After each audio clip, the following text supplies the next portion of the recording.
versículo 9, e nós vamos falar sobre as coisas que estão escondidas, mas que para Deus não estão.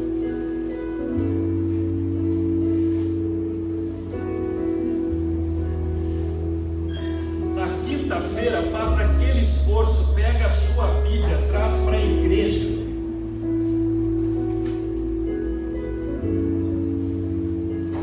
Josué capítulo 1, versículo 9, você está acompanhando aí? Sim.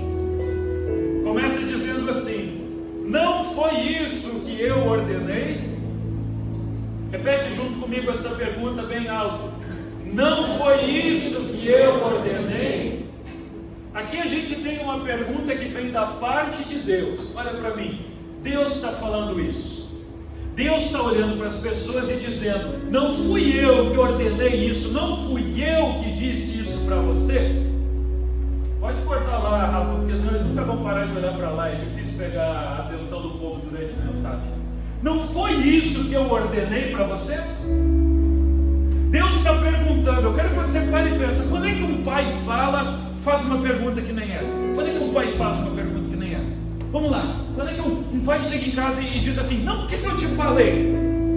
Eu quero que você pense aí na sua vida quando criança, alguma coisa. Nunca vou esquecer de uma situação que me aconteceu. O Maicon está ali de prova, porque ele estava junto comigo esse dia. Ele não sabe o que eu vou falar, então ele já está tenso. Ele não sabe o que ele vai entregar da nossa vida. O Maicon era pequeno, o Maicon tem uns 3 anos a menos do que eu.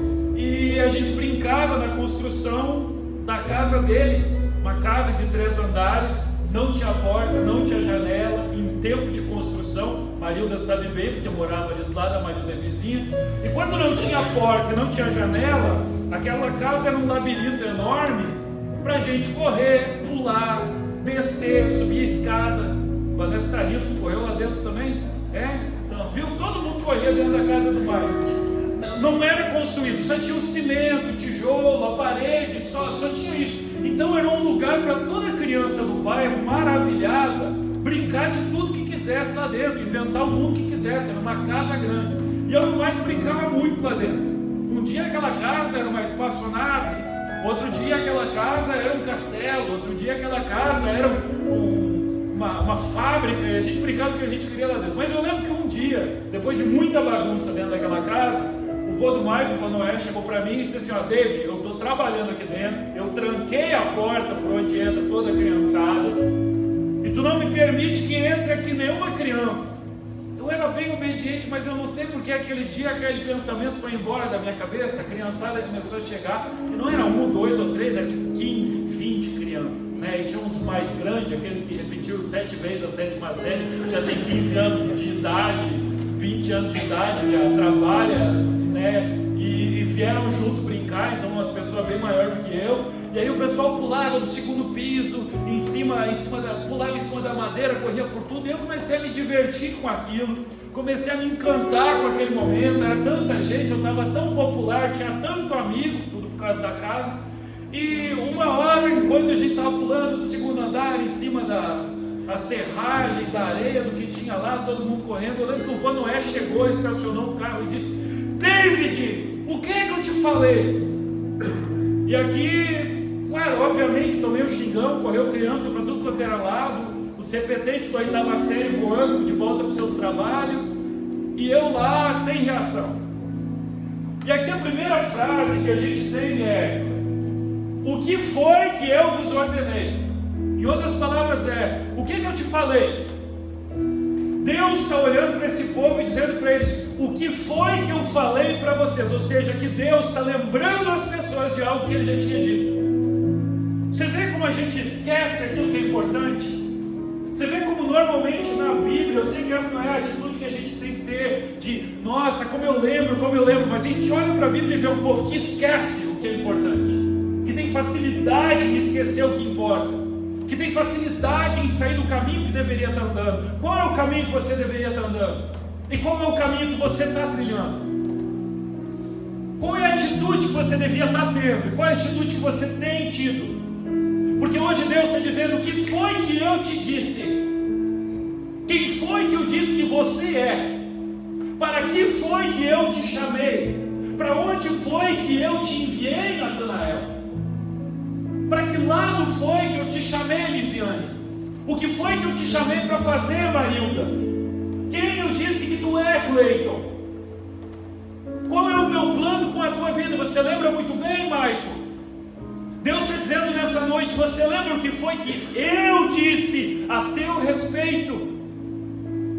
Porque é muito fácil nós esquecermos que nós somos filhos de Deus, que nós temos um propósito, que nós fomos chamados para uma vida de santificação, de que há um plano com a nossa vida. É muito fácil perder a visão disso. E Deus aqui ele começa a mensagem dizendo, o que foi que eu te disse? É como se o vô Noé chegasse, olhasse para a vida do David, a vida está uma bagunça. É como se Deus hoje aparecesse, olhasse para a tua vida e visse onde você está. E de repente você está num buraco. De repente você está tipo um filho pródigo comendo comida de porco. E Deus aparece e diz, o que foi que eu disse a teu respeito? Você é meu filho, você é minha filha. Não é para estar comendo comida de porco? Não é para estar trabalhando com porcos? Aonde você está na sua vida? Porque hoje Deus vem dizendo, que foi que eu ordenei para você? Quem foi que eu te chamei para ser? Aonde estão os talentos enterrados que eu dei na tua mão? E o que você tem feito com os talentos que eu te entreguei? Você está escutando o que Deus está dizendo? Porque eu tenho muita confiança naquilo que eu estou falando. Eu quero que entre, eu não quero que esse momento seja desperdiçado. Vamos continuar o versículo. Versículo 9 continua dizendo assim, não tenha medo. Mais uma vez ele vai deixar falar de outra maneira, ele diz, não fique assustado.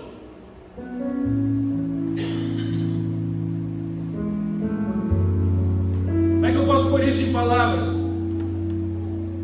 Jesus vai dizer várias vezes, não tenha medo. Quando ele fala quem ele é, normalmente Jesus repete as mesmas coisas várias vezes. Por que Deus tem que repetir as coisas? Porque a gente facilmente esquece. Por que Deus tem que repetir várias vezes? Eu sou o caminho, a verdade e a vida. Eu sou a paz, eu sou o amor, eu sou a direção, eu sou o guerreiro, eu sou forte, eu sou Deus, eu sou o Messias, eu sou Jesus, eu salvo, eu amo, eu liberto. Por que ele tem que repetir tantas vezes? Na Bíblia, quando os milagres estavam quase acontecendo, se alguma coisa vinha fraquejar a pessoa, Jesus dizia, não tema, somente creia. Quando os discípulos estão com medo que Jesus é um fantasma caminhando por cima das águas, Jesus o que ele diz para eles? Não tema. Quando Jesus convida o Jairo, um servo da Bíblia, ele tinha uma filha, essa filha estava para morrer, ele vai no encontro de Jesus e diz, Jesus, minha filha está morrendo, eu preciso de alguém que cure ela, eu sei que você faz milagres. Jesus vai com ele, no meio do caminho alguém aparece e diz, Jairo, a sua filha morreu, pare de incomodar Jesus. Jesus olha para ele e diz, não tema. Porque o nosso medo, a nossa dúvida, o nosso pensamento de travar, de não fazer, causa algo nos planos, na vontade, nas coisas que Deus deseja para a sua vida. Medo trava. Medo gera raiva. Medo gera amargura. A dúvida leva você para o pior caminho possível quando se trata de Deus. Porque você tem uma identidade em Deus. E alguém um dia conseguiu colocar uma sementinha de dúvida lá dentro. E quando colocou aquela sementinha de dúvida, você senta no meio do caminho e diz, eu acho que por aqui está bom e não vou mais para frente. Vem lá alguém e coloca uma sementinha de dúvida, alguma coisa que incomodou seu coração, você esquece para o que Deus te chamou. E o medo, a incerteza te trava. Minha pergunta, onde você está? Onde você está? Porque Jesus está tipo vô Noé, com os dois braços na cintura, dizendo, o que foi que eu te falei? Eu não disse que era para você parar no meio do caminho. Eu não disse que era para desistir da jornada. Eu não disse que era para parar no meio do caminho da santificação. Tem algumas pessoas que desistem no meio do caminho da santificação. Bom, eu vou melhorar aqui meu casamento, vou melhorar aqui minhas finanças, vou melhorar minha vida emocional. Você vai dar muito trabalho, vou deixar assim meio que acontecendo, vai. Essa parte da vida eu não quero trabalhar muito em Deus. Mas Mas o que foi que Deus te chamou para fazer? Quem foi que Deus te chamou para ser? Porque quando você perde a identidade que Deus colocou dentro do seu coração, você não perde uma coisa, você perde tudo. Só falta eu lembrar quem eu sou em Deus, só falta tudo. Você é filho de Deus, você foi chamado por Deus, e se Ele te chamou, mais uma vez Ele fala, não tenha medo, não te assusta, só vai, só faz. Por que você não está fazendo? É que tem coisas ali no meio do caminho que são muito difíceis, algumas situações se levantaram e você tem medo delas. Não tenho medo delas, mas de repente a dúvida me impede de passar por elas. Eu não sei se vou conseguir abandonar esse pecado. Medo, dúvida. Eu não sei se eu consigo fazer essas coisas para Deus. De repente dá muito trabalho. Medo, dúvida. Porque a confiança em Deus é de que você vai. A confiança em Deus é de que você fará. E Deus está dizendo, sem medo, sem se assustar. Medo é um temor longo. Se assustar é um temor passageiro. E Deus não quer nenhum dos dois na tua vida. Deus não quer nenhuma das situações em você. Porque isso, quando Deus olha para um homem que acabou de perder a filha e diz, não temas, Ele está dizendo, medo, essa insegurança, essa dúvida, ela apaga o meu bem mais precioso em você. Quando você se ama, quando você está salvo, quando conhece a tua identidade, você salva outras pessoas. Quando você tem dúvidas sobre o teu plano e sobre a tua vida, você para de salvar todo mundo. Quando você tem medo e dúvidas sobre o teu ministério, você já não frutifica mais. Quando você começa a duvidar do que Deus faz na tua vida, do que Ele prometeu para você, você estagna, você para, você freia. Você diz, não vou mais. É por isso que existe tanta gente que às vezes conhece Jesus e entra como um míssil, vai subindo para o céu, vai salvando gente, vai criando um monte de coisa, mas em algum momento da estrada cria medo, dúvida, e o medo e a dúvida são ferramentas para mediocridade. Quando eu sou curado, eu curo. Quando eu tenho certeza da salvação, eu salvo. Quando eu estou cheio de Deus, eu incendeio outras vidas. Por que você não está incendiando pessoas? Vamos continuar lendo.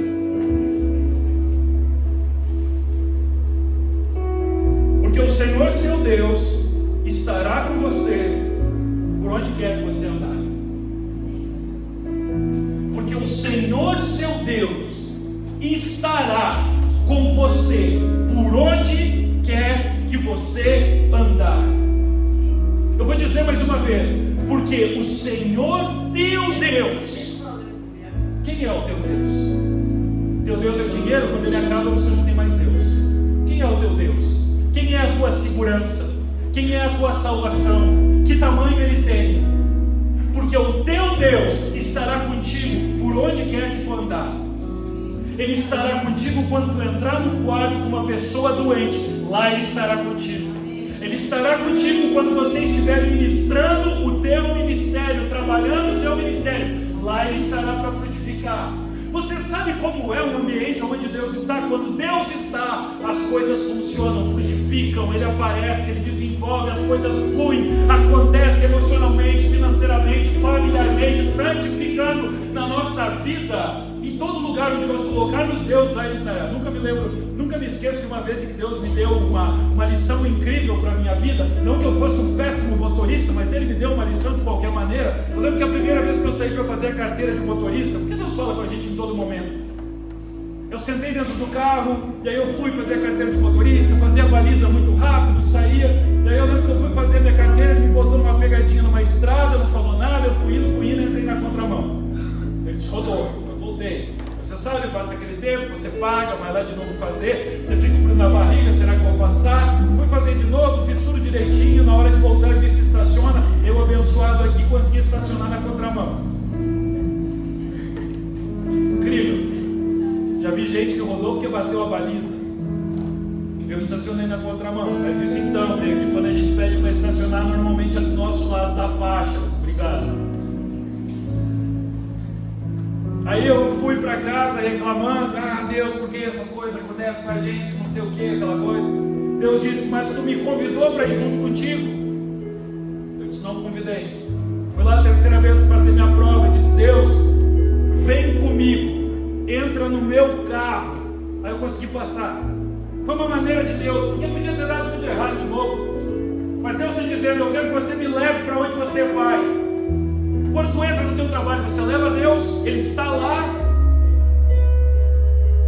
No teu casamento, você leva Deus, Ele está lá. Porque onde Deus está, as coisas frutificam. É bom de estar, é feliz de estar. Existe paz aonde Deus está. A gente se alegra, a gente pula de alegria, a gente se transforma. Porque onde Deus está, a liberdade, a pureza, a transformação, é um ambiente amável. Nós temos um Deus poderoso para isso.